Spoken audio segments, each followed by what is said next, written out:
మాత్రే నమ సభాయ నమ. ఇప్పుడు మనం ఎస్ట్రాలజికల్ క్లాస్లో కొన్ని యోగాల గురించి చూద్దాం. అంటే మనం జాతక చక్రం ఎనాలిసిస్ చేసేటప్పుడు ఫస్ట్గా మనకి అంటే ఎవరైనా అడిగినా మనం చూడాల్సి వచ్చినా మనకి యోగాలు ఏమున్నాయనేది చూడాలి. అందులో రాజయోగాలు ఉంటాయి, అలాగే చంద్రుడితో సంబంధించిన యోగాలు ఉన్నాయి కొన్ని, అలాగే కొన్ని గ్రహాలకు సంబంధించిన యోగాలు కూడా మనకి కనబడతాయి. అవి ఏ యోగాలు ఉన్నాయో ఏంటో చూద్దాం. అంటే ఇందులో రాజయోగాలుగా చెప్పేవి కొన్ని, మహాపురుష యోగాలుగా కొన్ని, విపరీత రాజయోగాలుగా కొన్ని, ఇలా రకరకాలుగా ఉన్న యోగాలలో. అందుచేత ఇప్పుడు అందులో పంచమహాపురుష యోగాలు అవి ఏమిటో చూద్దాం. ఇవి యాక్చువల్గా గురుడు, శుక్రుడు, మరి కుజుడు, బుధుడు, శని, ఈ ప్రత్యేకించి ఈ 5 గ్రహాలతోనే మనకి 5 మహాపురుష యోగాలు చెప్తారు. అంటే హంస, గురుడితో వచ్చేది హంస మహాపురుష యోగం అంటారు. అలాగే మాలవ్య యోగం శుక్రుడితో, బుధుడితో భద్రయోగం, కుజుడితో రుచిక యోగం, శనితో శశి మహాపురుష యోగం. అంటే ఇవి పేర్లు, ఇవి మీరు గుర్తుంచుకోండి. మామూలుగా అంటే రిజల్ట్స్ చెప్పేటప్పుడు మనకు వస్తాయి. అయితే ఇప్పుడు అవి ఆ యోగాలు మనం జాతకం చూడగానే మనకి ఎలా చెప్పాలి అనేది వరుసగా చూద్దాం. ఇప్పుడు గురుడు సంబంధించిన యోగాలు యాక్చువల్గా అయితే ఇప్పుడు గురుడికి ఇదొక స్వక్షేత్రం, మూల త్రికోణం 2 చెప్పాను. ఇది ఒక స్వక్షేత్రమే. అలాగే ఇది గురుడికి ఉచ్చ. ఇవి గురుడు యొక్క గొప్ప స్థానాలు. అంటే ఉన్న 12లో గురుడు ఈ 3 ఉంటే చాలా పవర్ఫుల్గా ఉంటాడు. అంటే ఇది ఉచ్చ, ఇది మూల త్రికోణం అంటే స్వక్షేత్రం కమ్ మూల త్రికోణం, ఇది స్వక్షేత్రం. ఆర్డర్లో ఇది దీనికన్నా ఇది బలం తక్కువ, కొంచెం బలం తక్కువ. ఇది మామూలుగా స్వక్షేత్రాల్లో ఉన్నట్టుగా ఉచ్చలో ఉన్నట్టుగా చెప్పాలి. అయితే ఇప్పుడు యోగాలు చెప్పేటప్పుడు ఎలా వస్తుందంటే ఇప్పుడు ఈ 3లో ఇది లగ్నం అవ్వచ్చు, ఇది లగ్నం అవ్వచ్చు, ఇది లగ్నం అవ్వచ్చు. ఇది ఒక యోగం. అంటే లగ్నంలో గురుడు ఇచ్చ, ఇక్కడ లగ్నంలో గురుడు మూల త్రికోణం, ఇక్కడ లగ్నంలో గురుడు స్వక్షేత్రం. ఇది ఇలా ఉండగానే ఇది ఒక మహాపురుష యోగం అంటారు. మహాపురుష యోగం అంటే జనరల్గా ఏంటంటే పురుష యోగం అంటే యోగం అంటేనే కలయిక అని అనుకోవచ్చు. అది మనకి 2 అంటే ఏదైనా ఒక ఉన్న స్థితి కన్నా ఎక్స్ట్రాడినరీ స్థితికి ఉన్నవన్నీ యోగాలుగా అర్థం చెప్పుకుంటే, ఇక్కడ ఇది మహాపురుష యోగం అనేది ఎందుకు వచ్చిందంటే మహాపురుషులని ఎవరంటారు? పురుషుల్లో కల్లా కొంచెం ఉత్తమంగా స్టేటస్ కానీ, గౌరవ మర్యాదలు కానీ, పేరు ప్రతిష్టలు కానీ, ఉన్నత స్థితి కానీ వస్తే అది మహాపురుష యోగంలా చెప్తారు. అంటే ఇప్పుడు ఇక్కడ గురుడు ఉచ్చ లగ్నంలో కర్కాటకంలో ఇలా రాగానే దట్ ఇట్ సెల్ఫ్ ఒక మహాపురుష యోగం. అంటే ఒక మనిషి వాడు ఏ స్టేజ్లో పుట్టినా, ఎలాంటి వాళ్ళలో పుట్టినా వాడు మంచి పొజిషన్కి, ఎలివేషన్ టాప్ పొజిషన్కి మనకి పెడతాడు. అంటే కొంచెం ఇందులో కొంచెం క్లారిఫికేషన్లు కూడా కొన్ని ఉంటాయి. ఇప్పుడు ఒక చాలా టాప్గా చదువుకునే వాళ్ళ పిల్లల్లో, లేకపోతే బాగా ఉన్నవాళ్ళ పిల్లల్లో ఇలా పుడితే అది బాగా ఉన్న స్థితికి వెళ్ళడం అదొకటే. అంటే ఏమీ లేని మామూలుగా భేదవాళ్ళుగా ఇళ్లలో పుట్టినా, స్వయం కృషి అనుకోండి, ఎలా అనుకున్నా తను ఒక మంచి పొజిషన్లోకి రీచ్ అవుతాడు. అలాగే మహాపురుష యోగాల్లో ఈ అంటే ఒక గొప్పగా ఎలివేట్ అవుతాడు ఒక పెద్ద పొజిషన్లోకి. అంటే ఏ రంగంలో అయినా సరే, రంగాలు ఏంటంటే ఒక్కొక్కళ్ళు ఒక్కోలా ఉండొచ్చు, కానీ ఏ రంగంలో అయినా టాప్ పొజిషన్కి వెళ్ళడానికి పాసిబిలిటీ ఉంటుంది. అయితే ఈ యోగం అంటే ఏమేమి వస్తాయండి అని మళ్ళీ వేరే అడిగినా అడగకపోయినా ఇందులో ఒక యోగం అనగానే మీకు ఏమిటి, ఇది అన్ని ఆల్ కంఫర్ట్స్.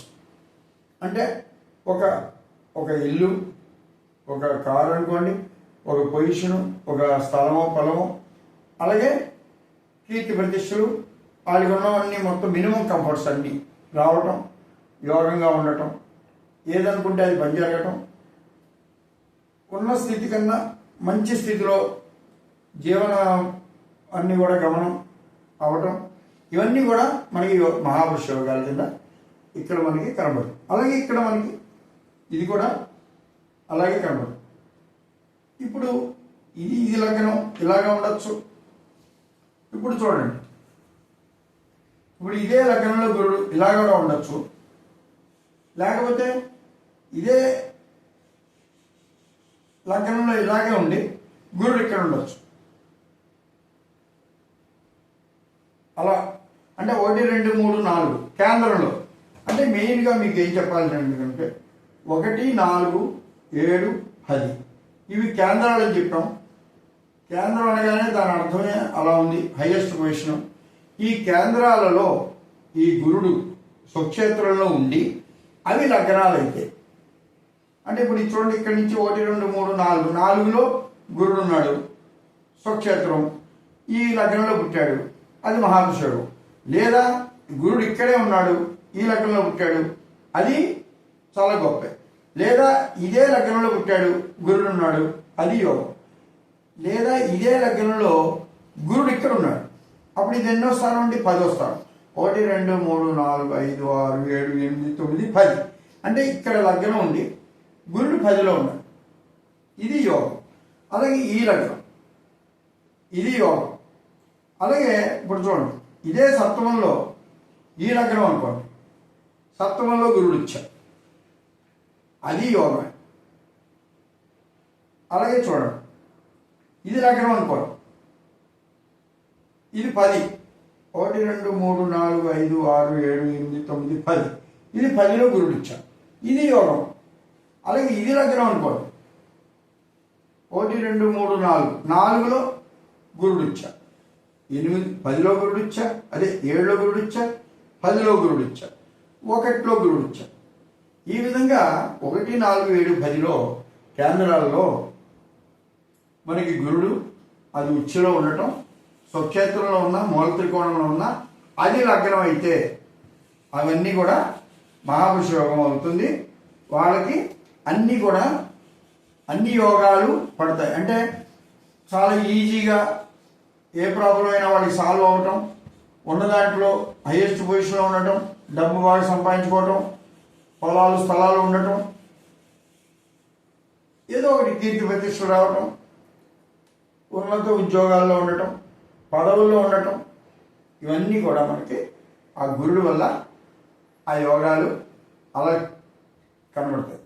అలాగే ఇంకోటి శుక్రుడు వల్ల యోగాలు ఎలా ఉంటుందో చూద్దాం.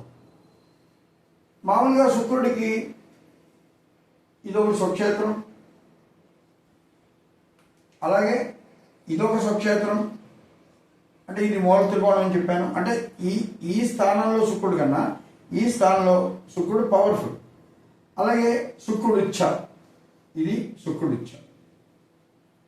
ఈ 3 పొజిషన్లో శుక్రుడు ఉండగా, అంటే మూడిట్లో ఏదో ఒకటే ఉంటాడు, ఆ మూడిట్లో ఏదో ఒక స్థానంలో ఉండగా ఇవి కేంద్రాలు అవ్వాలి, అప్పుడు అక్కడ లగ్నం పడాలి.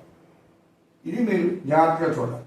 ఇప్పుడు ఇక్కడ చూడండి, ఇది ఇక్కడ లగ్నం ఉండొచ్చు, లగ్నంలో శుక్రుడు, ఇది మహాపురుష యోగం.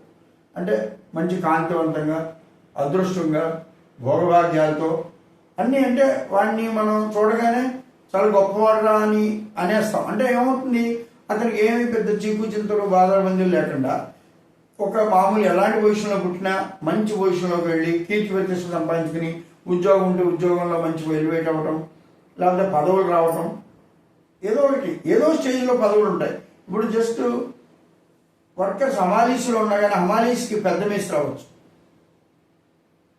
అంటే అలాంటి జాతకాలు మీరు చూసినా కానీ మిగిలినవి ఎక్కడో ఒకటి వీక్గా ఉన్నా ఇలాంటివి కొంచెం కనబట్టంలో అతను ఆ ఉన్న 100 మందిలో చూడండి, మీరు చాలా మేస్త్రులు ఉంటారు, హెడ్స్ ఉంటారు, వాళ్ళు చాలా రాయల్గా మాట్లాడతారు, చాలా దర్జాగా ఉంటారు.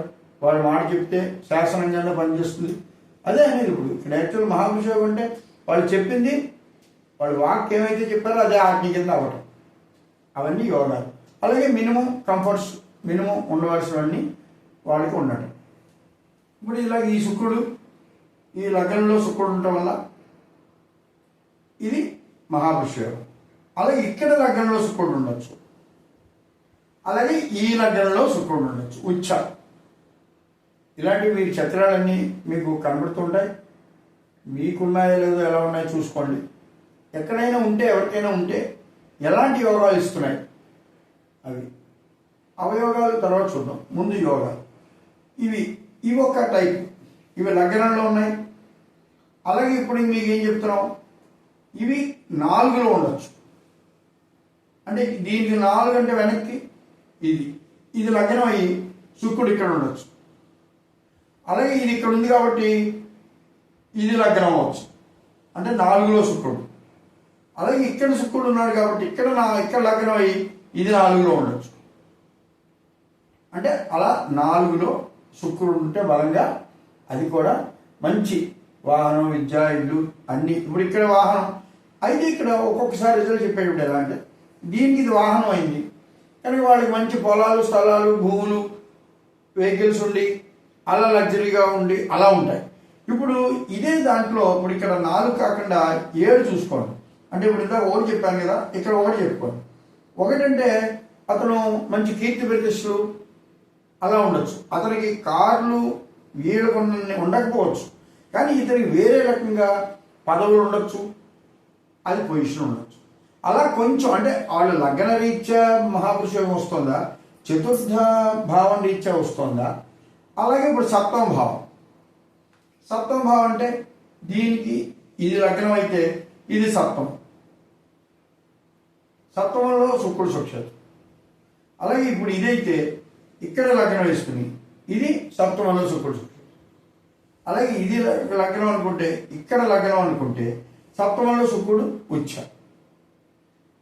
ఈ విధంగా సప్తమ భావం అది ఒక్కొక్కసారి మనకి యోగించవచ్చు.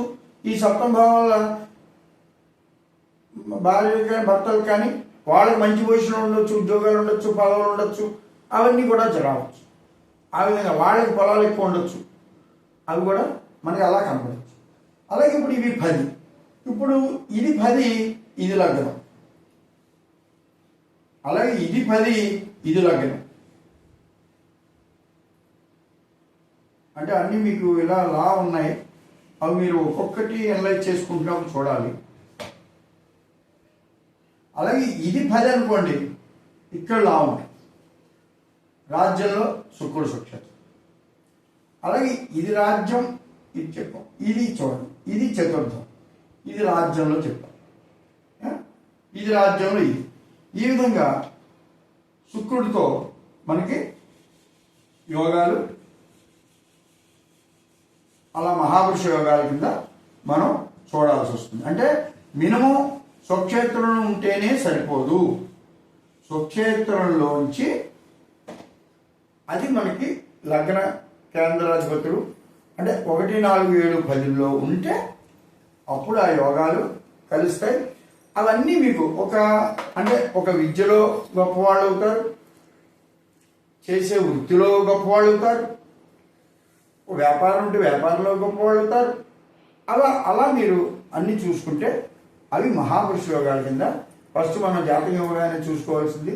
అక్కడ బాలారిస్టులు ఎలా చూసాము, ఇలా మహాపురుష యోగాలు, అలాగే కుజదోషాలు, శని దోషాలు, రావుకేతువులు, ఇవన్నీ ఇలా ఒక్కొక్కటి దోషాలుగా ఉన్నవన్నీ చూసుకుంటూ యోగాలుగా ఏమున్నాయో చెప్పుకుంటూ వెళితే అది మీకు జాతకం ఫుల్ఫిల్గా అవుతుంది. జై శ్రీరామ్.